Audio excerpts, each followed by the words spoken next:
26 December 1944, somewhere in southern England, aboard the Prime Minister's special train.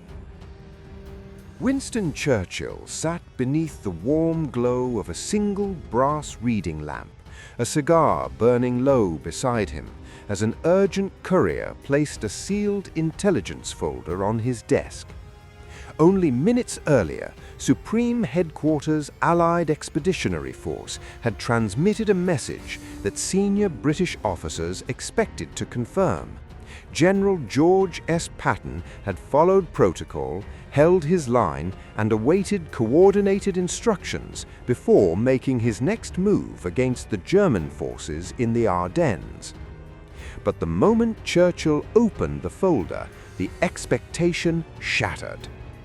Inside was a report stating that Patton had moved the entire Third Army without permission into an unauthorized counter-offensive maneuver, a violation of Allied operational discipline, a direct bypassing of the chain of command, the kind of military insubordination that could split the Anglo-American alliance at the worst possible moment.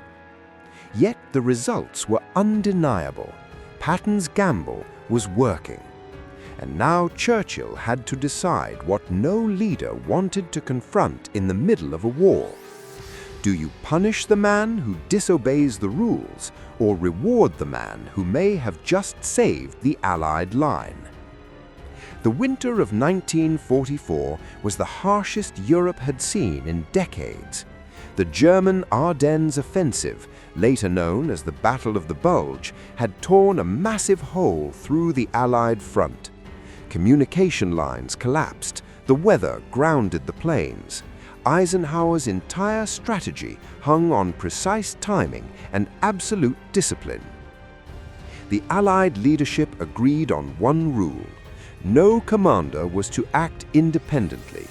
Every movement had to be coordinated through SHAEF. Except George S. Patton was not a man who waited.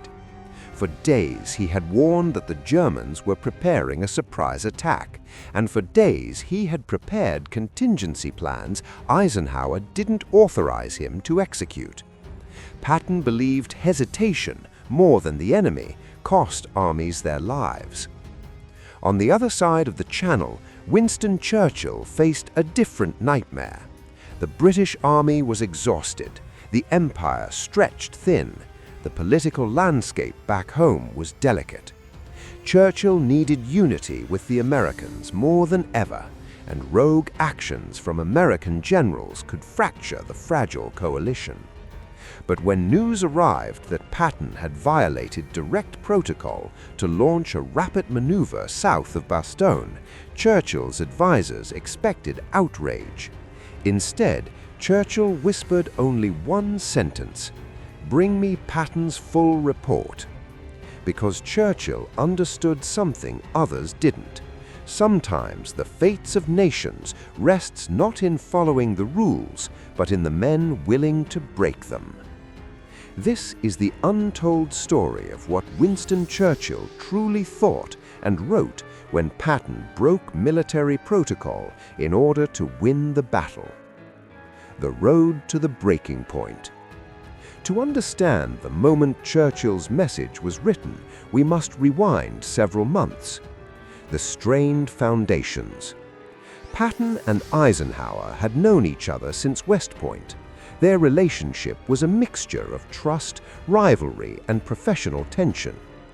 Eisenhower admired Patton's aggressive brilliance, but feared his unpredictability could tear apart the coalition. Churchill, meanwhile, had been warned repeatedly by the British Chiefs of Staff: Patton cannot be controlled. His actions, however effective, could undermine Allied cohesion. The Americans needed unity. The British needed discipline. The war needed coordination. Patton's rising pressure. By the autumn of 1944, Patton sensed the German threat building in the Ardennes.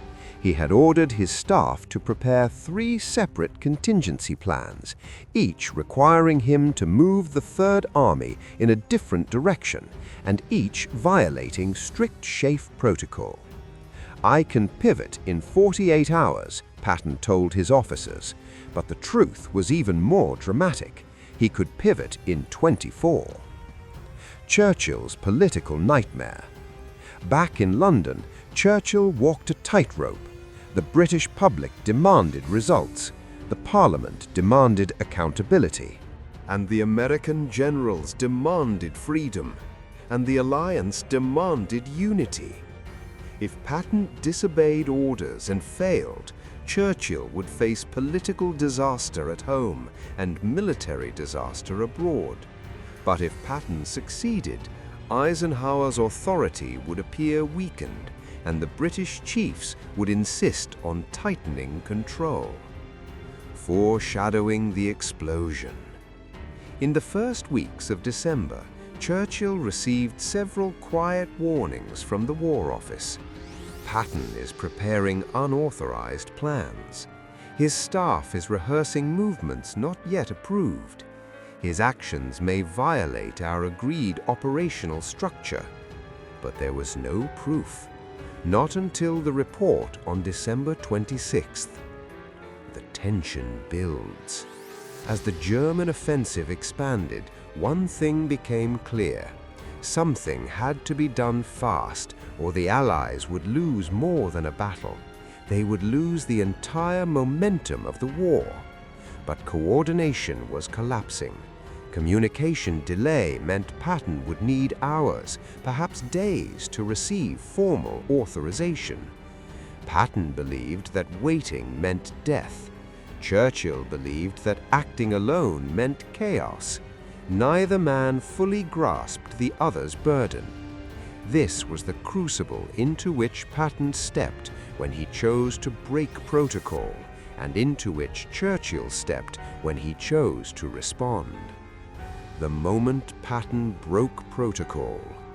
December 22nd, 1944, Luxembourg headquarters, 04:20 a.m.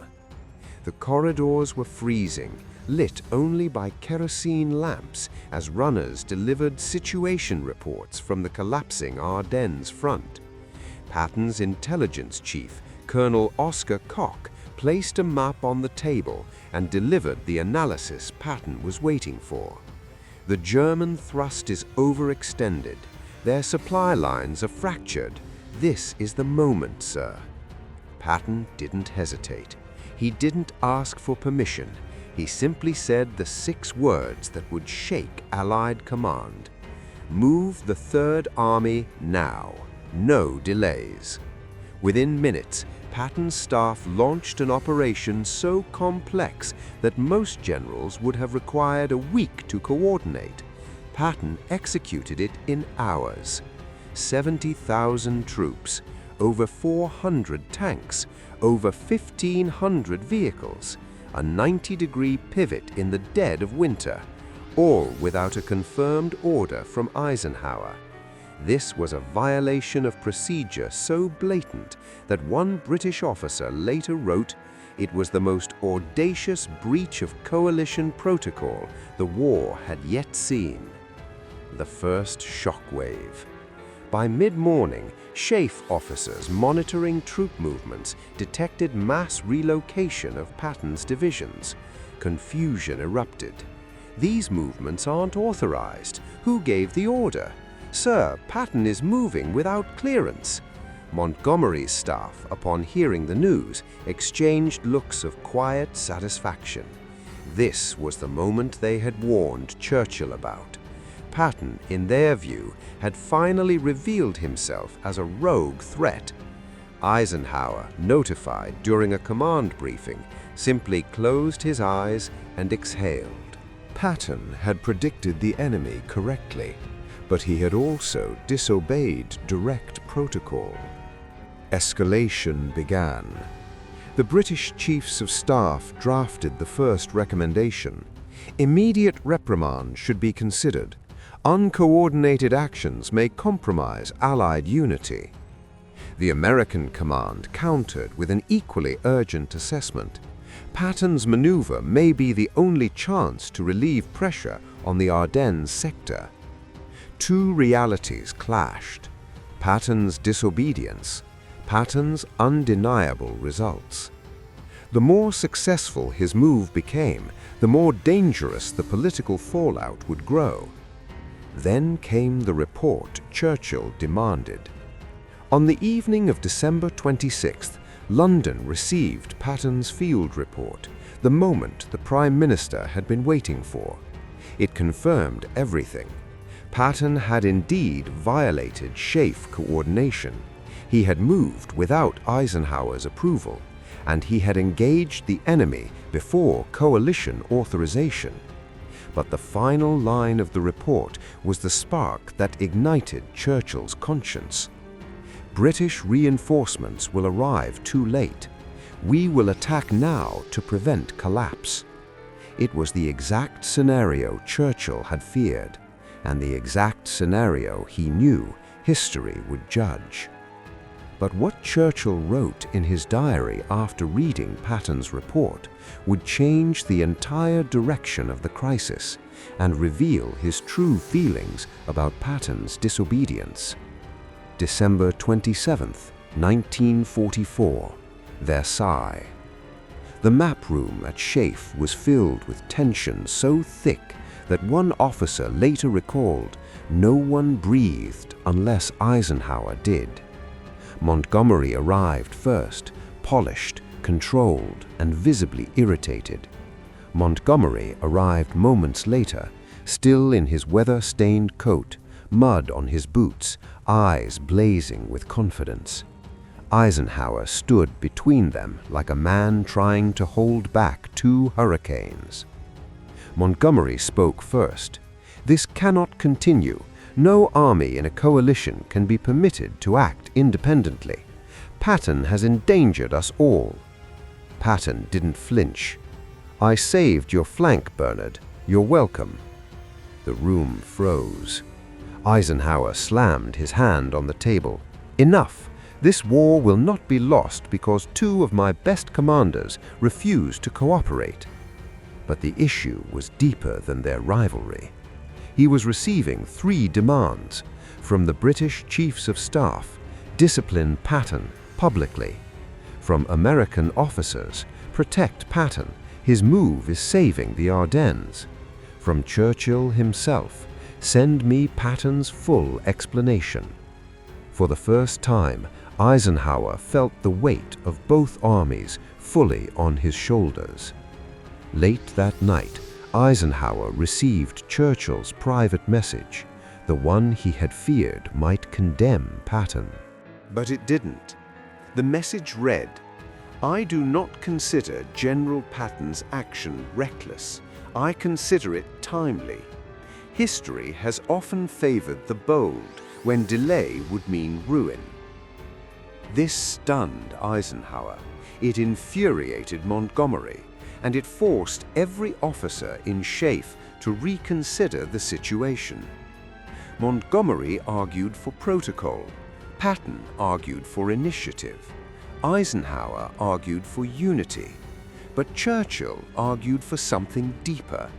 The battlefield must sometimes override the desk. This single sentence, never spoken publicly during the war, became the philosophical core of the Allied response. By December 29th, the situation reached its breaking point.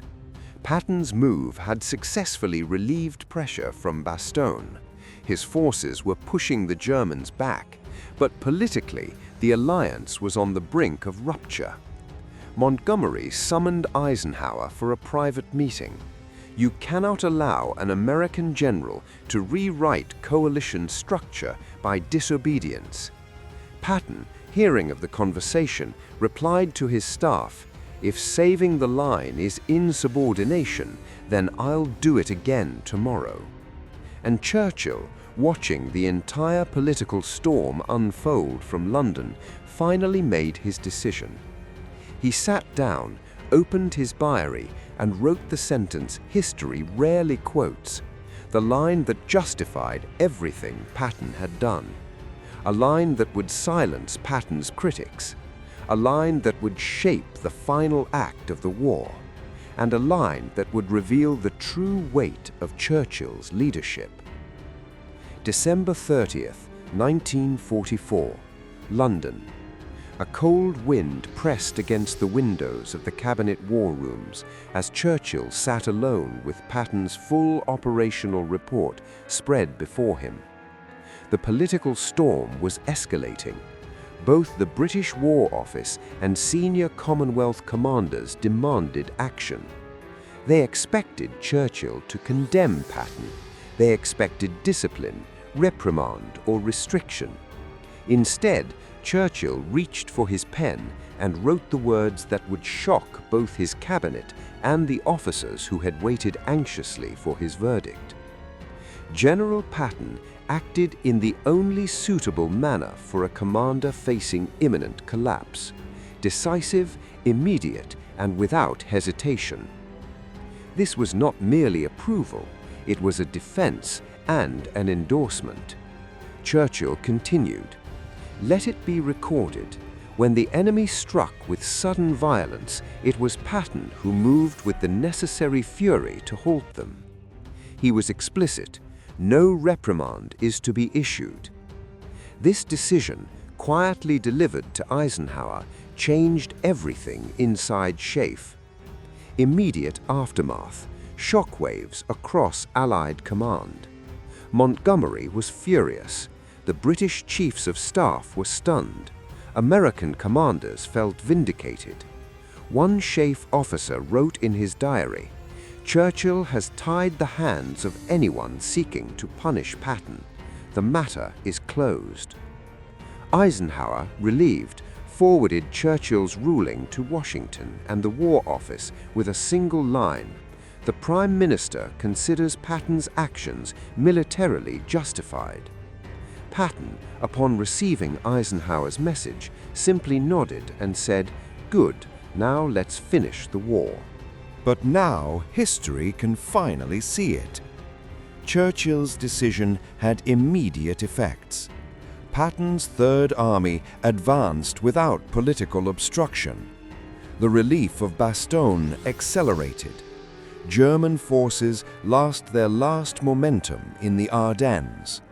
The coalition stabilized, barely but decisively. Even Montgomery's staff conceded privately. Patton's violation of protocol may well have prevented catastrophe. Churchill had gambled, not on Patton's obedience, but on his results. But there was a price. Inside Parliament, critics accused Churchill of favoring American generals over British structure. The War Office complained that he had undermined coalition rules. Some ministers warned that Churchill was becoming too enamored of American boldness. Churchill ignored them. He believed what he wrote in the final line of his diary that night: "When history asks who saved the Ardennes, it may not ask whether they filled the proper forms." The war would continue, the alliance would hold, and Churchill had made a choice only a wartime leader could make: results over rules, victory over politics. Patton's unauthorized maneuver became one of the turning points of the Battle of the Bulge. His pivot and rapid advance crushed the German offensive and restored Allied momentum. And Churchill's private decision to defend Patton rather than punish him ensured the Allied coalition survived its most dangerous political fracture. Historians now agree: if Patton had waited, Bastogne may have fallen. If Churchill had condemned him, the alliance may have cracked. If Eisenhower had enforced protocol, the war may have dragged on. This was the moment where strategy, personality, and leadership collided. Churchill's stance revealed his deepest wartime belief. War rewards action, not hesitation. Patton's disobedience did not weaken the alliance.